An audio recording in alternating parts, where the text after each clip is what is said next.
Hey guys, welcome back again. Here we go. This is topic number 2, determining if a function is an inverse by applying the inverse function property. Inverse function property basically is like the definition, or at least our working definition for what an inverse function is.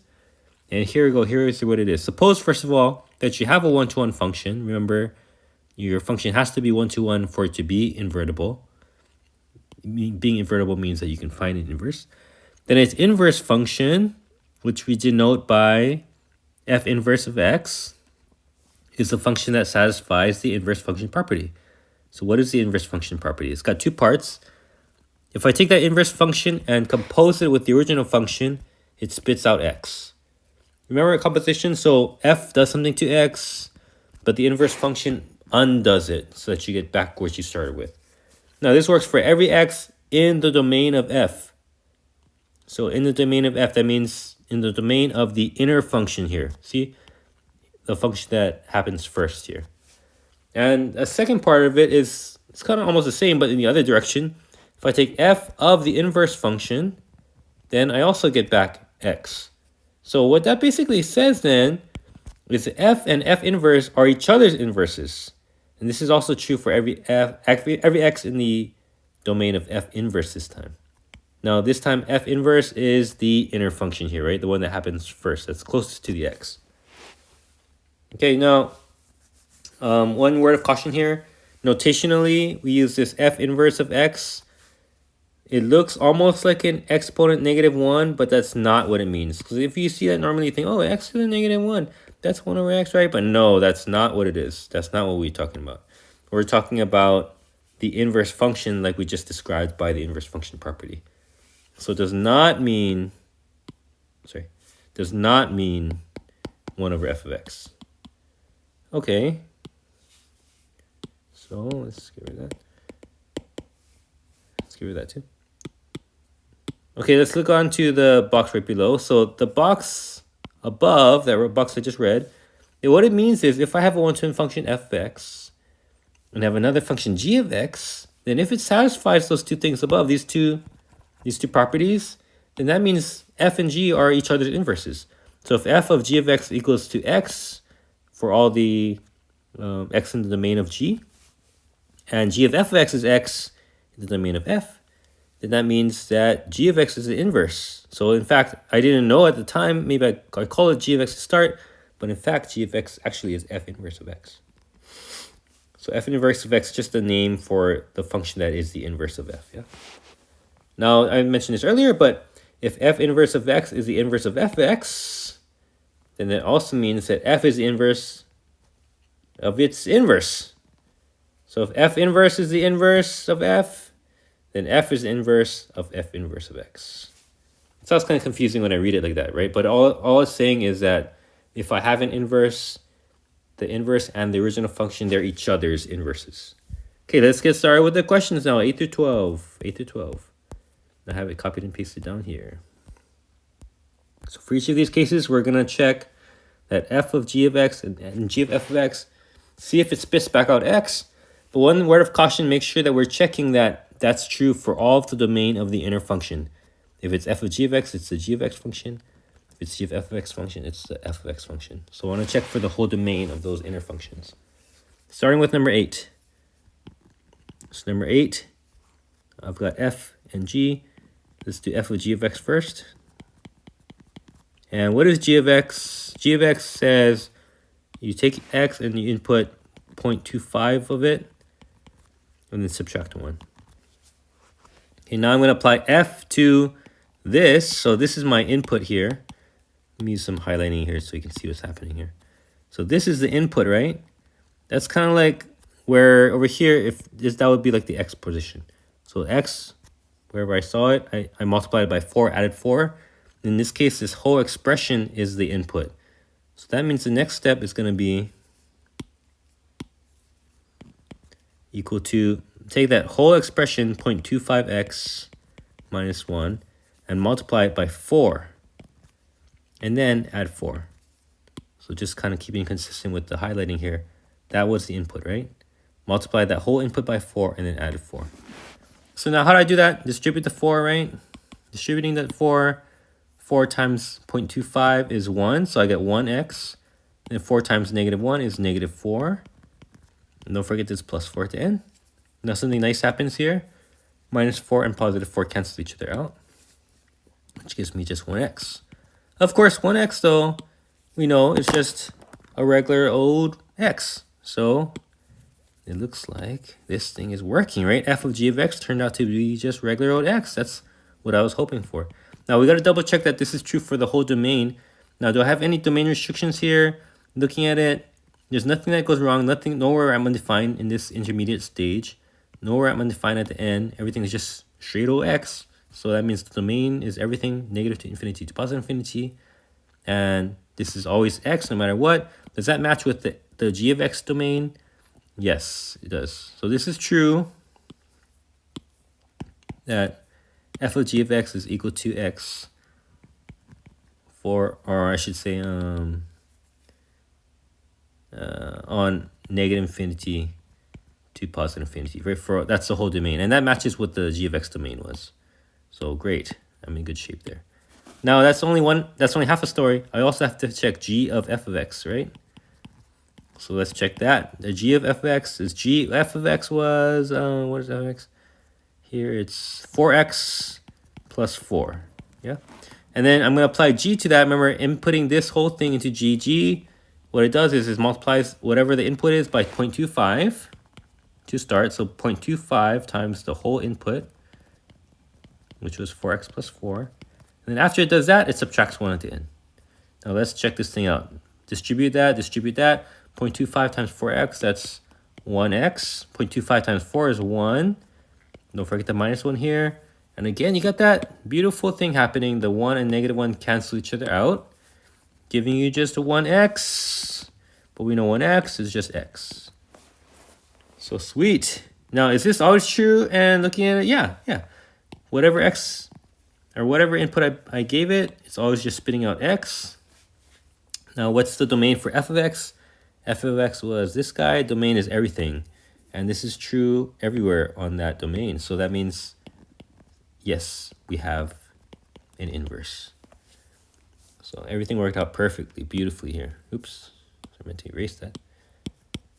Okay, so that means answer for number 8, yes, we have inverses. And notice here, guys, the wording of the question. The question didn't ask if g was the inverse of f. It asked if g and f are inverse functions. And that's because not only is g the inverse of f, but f is also the inverse of g. So the answer, yes, inverses. Okay, number 9. Same thing. We're going to do the same procedure. But before I even start, guys, I'd like you to note this. Look at this function. F of x is x squared plus 1. So real quick graph, super quick. The plus 1 shifts it up, and otherwise it's an x squared graph, right? So looking at that thing, that fails the horizontal line test right away, which means this is not one-to-one function. And so that means an inverse can't exist, at least not for the whole domain of f. So right away, already I know the answer that means. It's going to be no. But let's check, using the inverse function property. So I'm going to check f of g of x first. And I've got f of g of x was the square root of x minus 1. Then I'll apply f to that. F says to square it, whatever the input was. Oh, I'm sorry, I don't need f anymore because I'm squaring it. So the whole thing is x minus 1 square rooted. I'm squaring that, and then I'm adding 1, right? Yeah. Okay, well, squaring that thing, that makes it just a regular old x minus 1, right? Except, remember when I square something that's square rooted, I actually get the absolute value of that. So I actually get the absolute value of x plus 1. That means, when you have an absolute value, that means this thing splits into 2 cases. Absolute value splits into 2 cases. It's x minus 1 plus 1, as long as this part is bigger than 0. And that's bigger than 0 for x that's bigger than or equal to 1. And then the other case, that's case 1.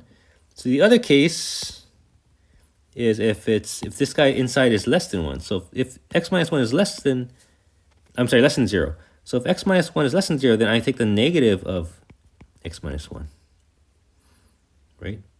And then add 1 at the end. And that's for x less than 1.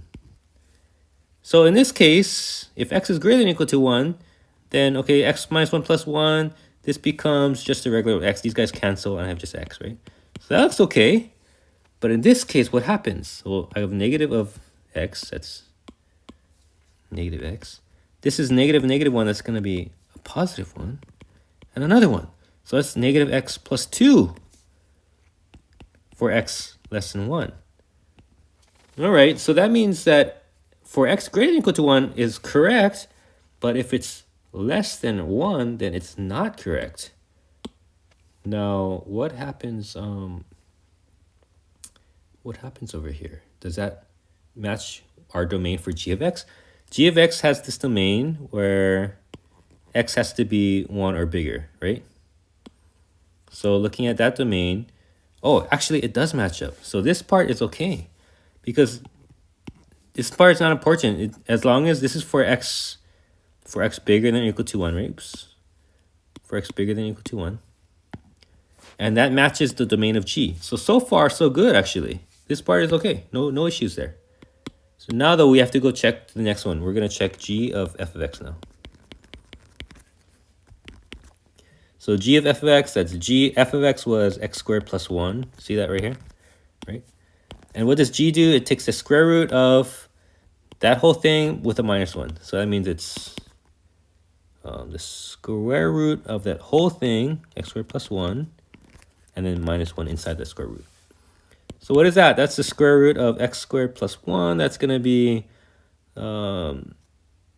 x squared plus 1 minus 1 is just x squared. And then that's going to give me absolute value of x when I pull it out, right? Okay, so I've got the absolute value of x. Okay, absolute value, remember, splits into two cases, positive and negative. So if inside the absolute value is positive, then it's just going to give you regular old x. And if inside is negative, it's going to give me negative x. So those are the two cases here, right?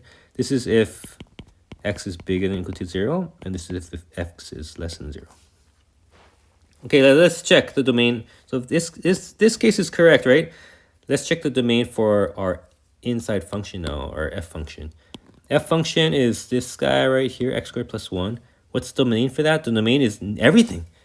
Negative infinity to positive infinity, right? Now, does that match what we said right here? This is true. It's x if x is bigger than or equal to 0, but it's negative x if it's less than 0. And that doesn't match because f of x has the domain for everywhere, right?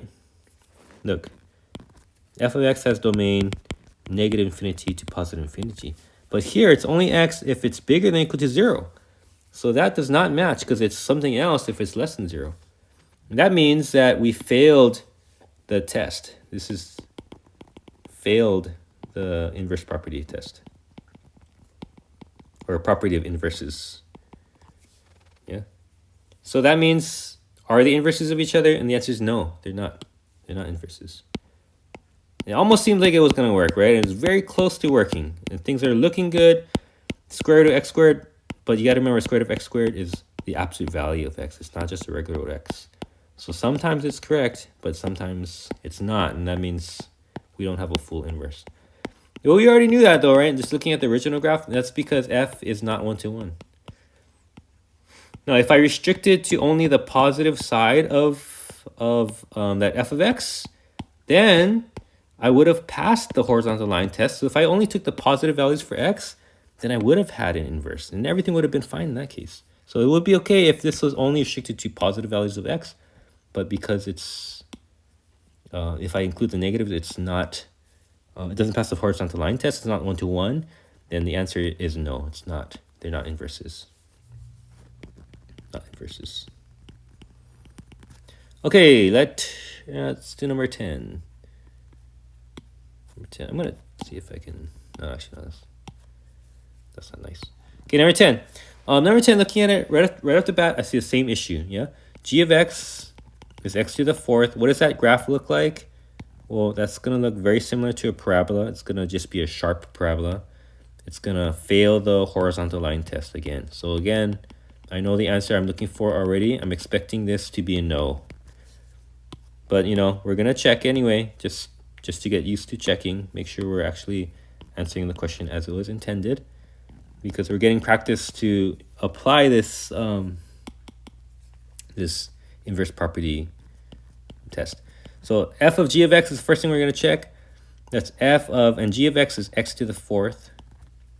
F was the fourth root of that, so I'm taking the fourth root of x to the fourth, which is, again, absolute value of x. Why is it absolute value of x here? Because if x is a negative, like let's say negative 1, then it's going to be negative 1 to the fourth is positive 1. I take the square of the fourth root, it's going to be positive 1. So if x is negative 1, it spits out a positive 1. That's the opposite sign, which means it was the absolute value, right? It's always taking the positive. So that splits into two cases. It's x if x is bigger than or equal to 0, and it's negative x if x is less than 0. Now let's check our domain for the inner function. What is the inner function? It's a g of x. Here. And here g of x is x to the fourth. Are there any domain restrictions on x to the fourth? No. X could be anything. And so again, our domains don't match. G of x has the domain negative infinity to positive infinity, but our result is only x if x is bigger than or equal to 0. And so failed again for very similar reasons to number 9. And just like we suspected, these are not inverses then. So no, we were correct in saying no. Not inverses. Now you know what I had a moment ago over here, that's the kind of work that we're expecting to show on a question like this where it asks to find f of x, g of x. Oh, actually, you know, if I think about it, I didn't actually answer the whole question. I didn't find g of x, but I knew already that I didn't have inverse functions because I stopped, because once I found that f of g of x didn't match the domains, then I already knew it's not going to be inverses. Okay, I guess I should answer the question though. Yeah, just because I'm expecting you guys to do this. Like if I was asked this exact question on a test, then I have to answer the question. The question did say to find g of f of x as well. So I'm sorry. Let's do that for number 10 as well, just to check. That's g of the fourth root of x. That's f, right? F is the fourth root, and then g takes the fourth power of that. So it's the fourth root of x to the fourth power, which is x. Yeah, and this time I don't need absolute value. Why don't I need absolute value? Because I couldn't take a fourth root of a negative anyway. So this was restricted to the domain where x is bigger than or equal to 0. But this time it actually did match, right? Because what is the domain for f? I have to be bigger than or equal to 0 for that inside function. So this time was actually okay. But it doesn't matter. It's still not inverses because I already failed when I checked the f of g of x, right? So, okay. Okay, moving right along, guys. Number 11. We're going to check f of g of x first. And let's do a quick check here. Looking at this guy, the main thing here is a 1 over x, right? I got an inversion, so it's going to flip upside down and then up by 4. So that graph looks something like, instead of being up here, it's down here. Oops, no, I'm sorry. I meant like this and like this, and then up by 4. Everything just shifts up by 4. So it looks like no issues there in terms of the, what do you call, horizontal line test. And then what about this other guy? What about g of x? Well, g of x also is, its base function is 1 over x, but there's a minus here. This is 1 over minus x, right? And then there's a plus 4 here. So this is a, or you can think of it like this actually, minus x, like this. And that will give me the same result, right? That's 1 over negative x plus 4, which is 1 over 4 minus x. That matches here. So what's happening here then, that's a shift to the right by 4 and then an inversion reflection over the, what is that, y-axis. But anyways, that means it's still going to pass the horizontal line test. So I see no issues here. These should be both invertible. Now the only question is, are they each other's inverse or not? So let's check. F of g of x, g of x was 1 over 4 minus x, right? And then I'm going to apply f to that. So what does f do? Okay, f takes 4 minus 1 over whatever the input was. In this case, the input is this whole fraction here. So that whole fraction there, that whole fraction is 1 over 4 minus x. So that's the whole function result. Okay, now looking at this piece, I have 1 over a fraction. Now here's a little side note, guys. When you have 1 divided by a fraction, a over b, or let me do like a simple example. 1 divided by 2/3. What do you do when you divide by a fraction? Well, when you're dividing by a fraction, that's like saying 1 divided by 2 over 3, right? And then if I divide by a fraction, you guys remember this rule from back in when you first learned how to divide fractions? You multiply by the reciprocal. You flip it upside down, right? So 1 times 3 over 2. And the end result is just 3 over 2. So what happened? When I divided by a fraction, the result was just the reverse. Flip it upside down. And that's exactly what's happening here. This is 4 minus 1 divided by some fraction is that fraction flipped upside down. So 4 minus x over 1. Okay, this is just a scratch work, side note. Okay, and then anything over 1, though, is just itself, right? So this is going to be 4 minus x. I just put the parentheses so that I know to keep this thing together as 1. And now I'm going to apply this thing. 4 minus 4, or, I'm going to take an extra step so that I don't lose anybody. This minus 1 is just, minus sign is just distributing. So that's going to be minus 4, and minus is a positive. So it's 4 minus 4 plus x.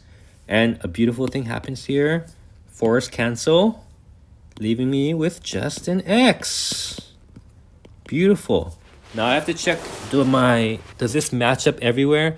So there was one instance where it's not equal to x, and that was right here. Along the way, I had a 1 over 4 minus x, which would have given me an issue if x was 4, right?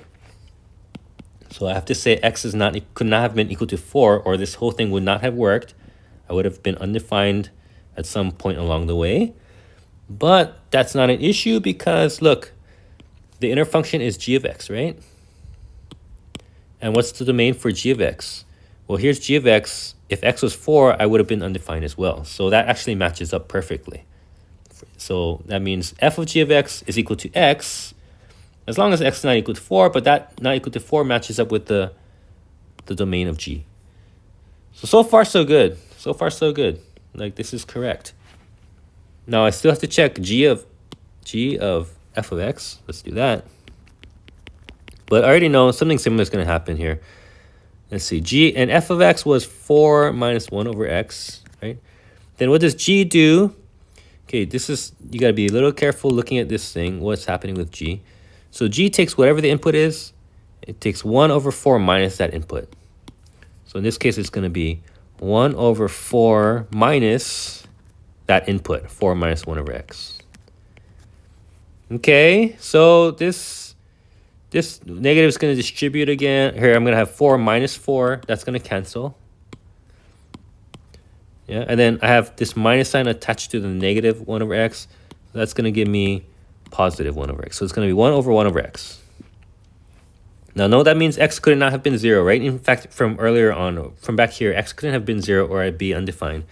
And this is the same thing we saw earlier, though. 1 divided by a fraction is that same fraction flipped over. So it's x over 1. But x over 1, of course, is just x. So it turns out to be x as long as x is not equal to 0. X not equal to 0, that was the only issue we had. But does that match the inside function domain? The inside function is f of x. And f of x is this guy.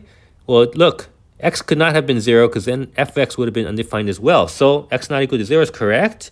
And it is, in fact, x for all other spots. So everything matches up just right. And yes, I do have inverses then. Perfect.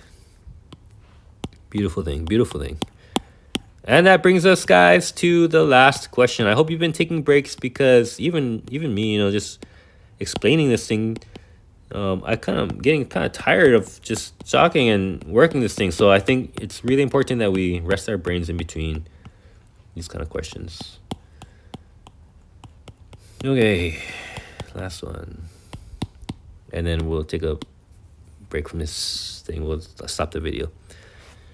Okay, looking at face value, I've got x cubed minus 27. That's just x cubed moved down by 27, right? So it still has the same x cubed shape. That looks fine. No horizontal line problems there.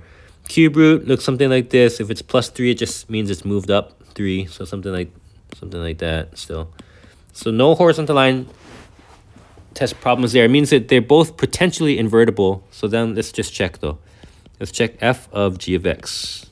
And we're hoping that that's going to come out to x if it's going to be an inverse. I just noticed something, guys.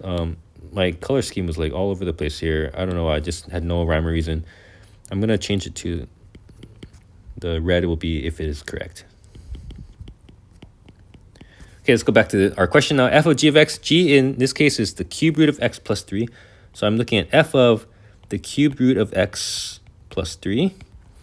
Now what does f do? It takes whatever the input was and it cubes it and then subtracts 27. So that's going to be the whole thing. Be careful here. It's the whole cube root of x plus 3. That's what's being cubed.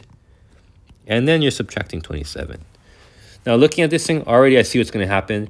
This is definitely not going to match and give me just a regular old x. But just to show you, we'll work it out. And anyway, this is kind of the sort of work that you'd be expected to show anyways, right? So I have cube root of x plus 3 cubed. That means basically I have to write it 3 times. You might know the expansion for these kind of what do you call them? Binomials with certain powers like 3. But I'm not going to assume that you do, because I don't always remember those either. I just have to look them up. So we're going to just write it out by definition, right? It's cubed, just write it 3 times, multiply it together, FOIL it out.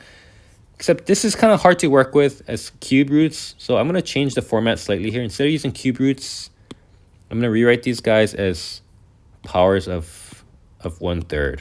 So instead of cube root of x, I'm going to write x to the third. X to the third, x to the third. That'll just help me to multiply out a little better. So let's FOIL these guys first. X to the third times x to the third is x to the 2/3. And then this times that's going to be 3x to the 1/3. And then these guys, another 3x to the 1/3.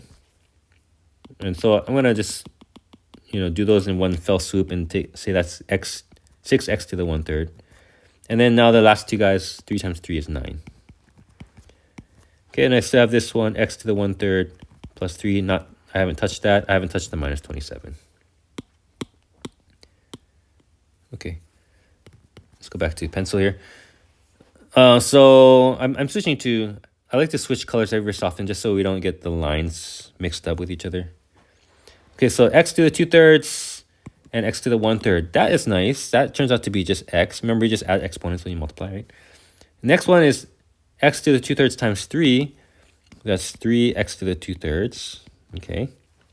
And next, I'm going to move on to this guy. 6x to the 1/3 times x to the 1/3. That's going to be 6x to the 2/3. And then these two guys, 6 times 3 is 18. That's 18x to the 1/3. Now moving on to the 9. 9 times x to the 1/3 is 9x to the 1/3. And then 9 times 3 is 27. And then I bring this minus 27 down. Okay, so a little bit of nice thing happens here. At least I have a little bit of cancellation. The 27 and minus 27. And then I can combine things that are the same. Those guys are the same. Let's start writing it down. So I have x cubed plus 3 and 6 makes 9x to the 2/3. And then I got these guys are the same kind of terms, x to the 1/3. So 18 plus 9 is 27x to the 1/3. And that's it, done. Now, does this match? Oops, sorry guys. I noticed another error here. That's not x to the 3rd, that's just x. I don't know where I was getting x to the 3, sorry. And that's because x to the 2/3 times x to the 1/3 is just regular x, yeah. So sorry if I was distressing you. I know, I'm sure you're like, oh man, that's not right along the way. Okay, so the main point about this though is, does this whole thing add up to just an x? And the answer is no, because look, I got these other pieces.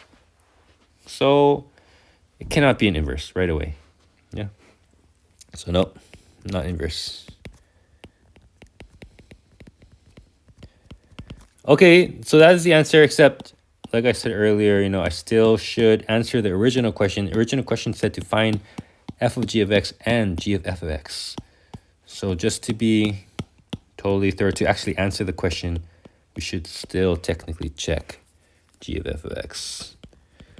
So I'm going to try blast through this one because it's kind of like, I already know that the result is not the inverse, right? That was kind of the point, but let's just do it. So x cubed minus 27 is the f part. I'm taking g of that. G takes the cube root of that thing. And adds 3 at the end. And I don't see a nice way to deal with that. I just got to leave it like this. So actually, that's a much shorter. And is that x? No, not x. So for sure not inverses. I could have done that first. Yeah, that would have been a lot easier to check. All right, guys, that's it. That's it for this type of question. So I'll see you in the next video.